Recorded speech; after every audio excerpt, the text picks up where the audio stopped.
Hi friends, எகிப்தின் தலைநகரமான கைரோவிலிருந்து 500 kilometre தூரத்தில் சுண்ணாம்பு கற்களால் ஆன ஏகப்பட்ட மலைகள் குன்றுகள் இருக்கு.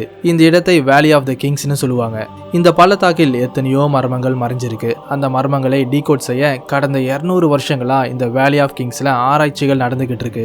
நாம பார்ட் 2ல இந்த பள்ளத்தாக்கை பத்தி சில விஷயங்களை பார்த்தோம். கடந்த 200 வருஷங்களில் இந்த பள்ளத்தாக்கில் சுமார் 65 கல்லறைகள் கண்டுபிடிக்கப்பட்டது. இதுல நிறைய கல்லறைகள் காலியா தான் இருந்துச்சு.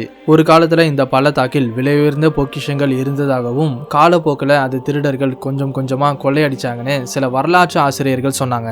ஹாவர்ட் காட்டர் அப்படிங்கிற பிரிட்டிஷ் தொல்பொருள் ஆராய்ச்சியாளர் இந்த கிங்ஸ் வேலியை ஆராய்ச்சி செய்யும்போது அவருக்கு ஒரு மர்மமான கல்லறை தென்பட்டது. அந்த கல்லறையில் ஒரு தங்க சவப்பெட்டிக்குள்ள மம்மி இருந்துச்சு. அந்த அறைக்குள்ள நிறைய பொக்கிஷங்களும் கண்டுபிடிக்கப்பட்டது. ஆனா இந்த மம்மி யாருடையது? இதை எதுக்காக திருடர்கள் கொள்ளையடிக்கல? இந்த கேள்வியை நிறைய பேர் கேட்டாங்க. இந்த கல்லறையில் அதிகப்படியான புதையல் இருக்குன்னு சொன்னா ஆரம்பத்துல யாருமே நம்பல. ஆனா எப்போ இந்த மர்மமான அறை கண்டுபிடிக்கப்பட்டதோ அதுக்கப்புறம் இந்த முழு உலகமே பயங்கர ஆச்சரியப்பட்டது.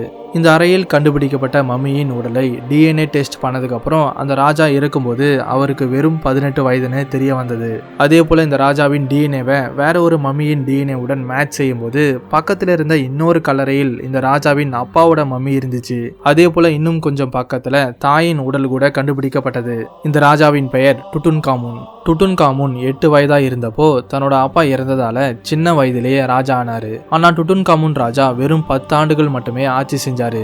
ஒரு வழியா இந்த மம்மி யாருடையதுன்னு கண்டுபிடிக்கப்பட்டது. அதுக்கப்புறம் 1938 தொல்பொருள் ஆராய்ச்சியாளரான ஹாவர்ட் காட்டர் இறந்ததால இதுக்கு சம்பந்தப்பட்ட ஆராய்ச்சியை தொடர்ந்து செய்ய முடியல. தொடர்ந்து இந்த மாதிரி நிறைய இன்ட்ரெஸ்டிங்கான வீடியோஸை பார்க்க நம்ம சேனலை சப்ஸ்கிரைப் பண்ணி அந்த நோட்டிஃபிகேஷன் பெல்ல ஆல்ல செட் பண்ணிக்கோங்க.